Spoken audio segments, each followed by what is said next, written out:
How's everybody doing? Y'all can talk to me. How's everybody doing? Good. All right, good. I was thinking walking down the hall there, I was thinking back when I recruited T.J. Yeldon. I think the final selling point on him was we said, hey, T.J., you know, Coach Saban don't let the freshmen talk to the media. And he was like, well, I'm all in on that. That's kind of the way it is with the coaches. No disrespect to you guys, but I'm excited to be back. You know, I grew up in Rainsville, Alabama. It's 2 hours from here. My family's still there. My wife's family's in Troy. It's very easy for us. Got a lot of fond memories here at Alabama. I think this is my 10th year counting as a player, a graduate assistant, and 6 years with Coach Previous. This year would be my 7th year with him. Alabama's very special to me. It's easy to walk into a young man's house and to sell the University of Alabama. When you grow up in this state, you kind of got to pick a side. And in my family, I chose Alabama. My dad chose Auburn. So, but I think I'm trying to bring him on our side now. But I'm excited to be here. You know, the first day that I came back, I think it was maybe December 11th or 12th. It happened to be graduation. So I've been gone for 3 years. I walk in here, and it's actually graduation. A lot of guys that I had spent a lot of time helping recruit, watching these guys graduate. I walk in and I look and I see some of the parents I hadn't seen in 3 years. So it's kind of what this place is all about. I'm very thankful for Coach Saban, you know, starting out as a high school coach. You know, a lot of guys ask me when I go speak at clinics, how'd you get where you're at? And to me, it's really a stroke of luck. I just try to do the best at the jobs that I had.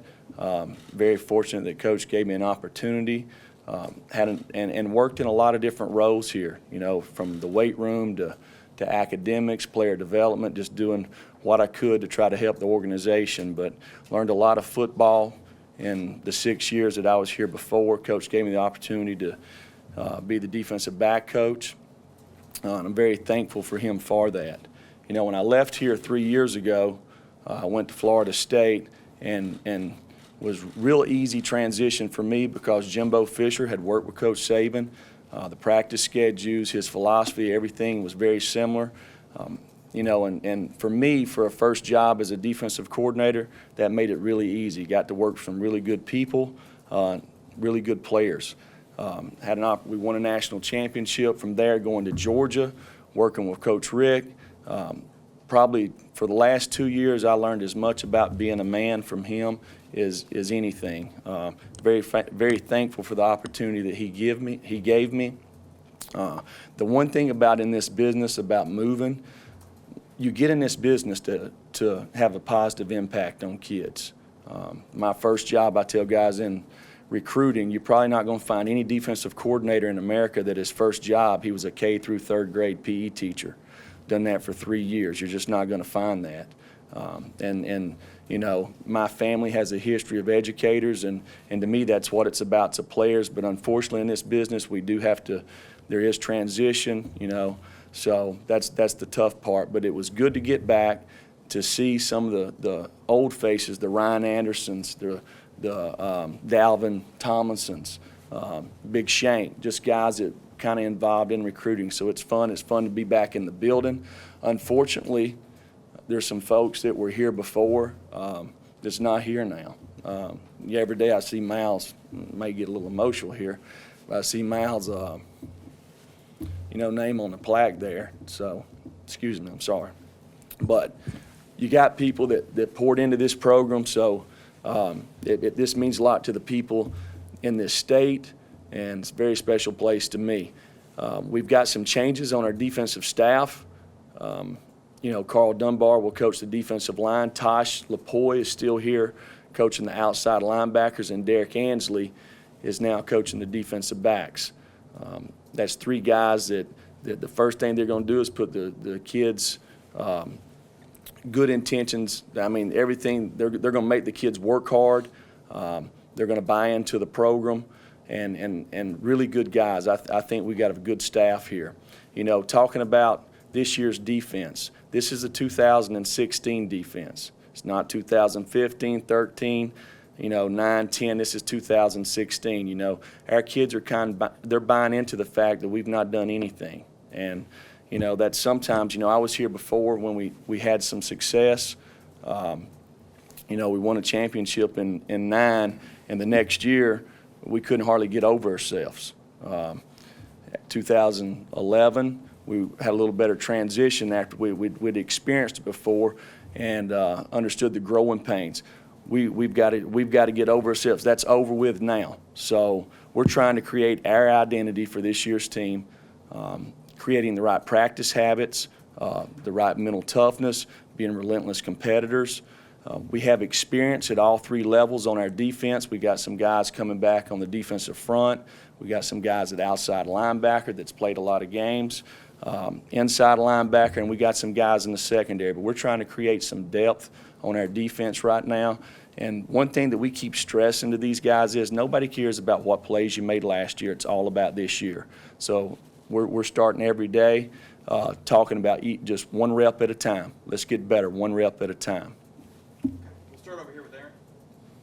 Hey, Jeremy, you were able to help Georgia's pass defense turn around pretty quickly there. What's your philosophy on pass defense, and how aggressive do you want to be on that side?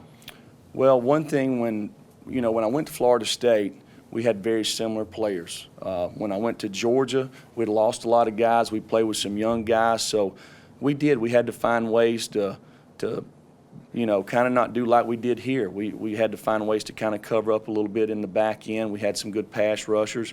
But the big thing is defensively, you got to know what to do. Okay, you got to know what to do. You got to know how to do it. And you got to know why it's important to do it that way. And don't let the offense create explosive plays. So you got to stay on top of your guys. And we kind of covered up some guys there. Back on the other side with Matt. Jeremy, even though some of the guys on the defense haven't necessarily been full-time players yet, how much overall ability and talent do you see on this defense, and what kind of potential do you feel like this group has?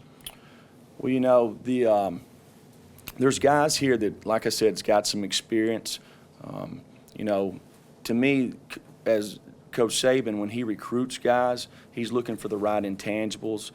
There's a certain criteria for each position, and the guys wouldn't be here if they didn't meet those criteria. The thing is, there's a transition from high school to college, and some guys, it's immediate, it's easy for them, and some guys it takes time. Some of that has to do with the position you play. But football is a developmental game, so you got to go out there and work on the fundamentals to get better. Stay back there with Cecil. Coach, hey, I guess inherit is the right word, coming back. A couple of guys who could have gone pro last year in Jonathan Allen and Tim Williams. What do you see from them looking forward, and how does that change your defense that they came back? Well, there's been a history here in the last 10 years since Coach has been here. There's been several guys that's had opportunities to go out for the draft. And to me, that says a lot about Coach Saban and how he treats his players when these guys decide to come back. If guys wasn't happy here, wasn't excited about being here, and wasn't buying into the process, it would be easy for them to go ahead and take the money. So to me, that says a lot about the program here. Okay, we're going to go right here in the middle with Alex. Jeremy, with some of those guys, Tim and the speed coming back, just how dynamic can this pass rush be this year, especially after last year's leading the nation in sacks? Well, a lot of that has to do with the quarterbacks you play, type of offenses you play. One of the things somebody asked about the pass defense, some of that can be kind of swayed a little bit based off the offenses you play. You play some triple option teams. It can sway your run stats or your passing stats. But, there were some guys who had success rushing the quarterback last year. Some of that goes into getting guys in the right down and distances. So you got to play well on first and second down, and you got to cover them in the back end, because if guys are running open, the ball is going to come out of the quarterback's hand. We'll go in the back with Chris Walsh.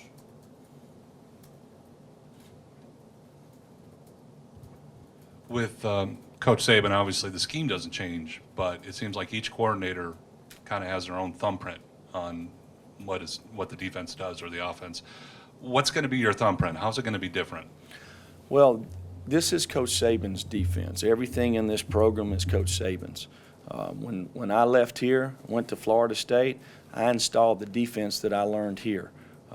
As a coach, you got to take your little wrinkles that you've learned over time, and every year as a coach, you're looking to improve. That, to me, that's the one thing about that coach is so good at is he's okay to change. Now, there's got to be a reason for it. You know, the offenses kind of change a little bit, so every year as a staff you do quality control and you're trying to find ways that you can make your defense better. When I come back, there were some subtle changes on the defense that had happened here since I've been gone. But as far as thumbprint, to me, I hope our thumbprint here is we continue to have the success that we've had. Last one up here with Ken. Why don't you? Yeah, he's over. Up here with Ken. Last one. Hey, Coach, just kind of a two-parter. One, what was it like last year to prepare for Alabama's offense? And then how competitive do you anticipate, some of these scrimmages being and just the daily grind, in camp here? Well, being on the other side, one thing that stood out to me is last year with how big the offense was compared to us. And the thing about it is a lot of people can have success, running the football offensively, but you got to be able to do it over and over. And to me, that's one thing, being on the other side playing against Alabama, the commitment to run and having to sit in there and stop them play after play after play, which we didn't do, So they can kind of change the way you think a little bit.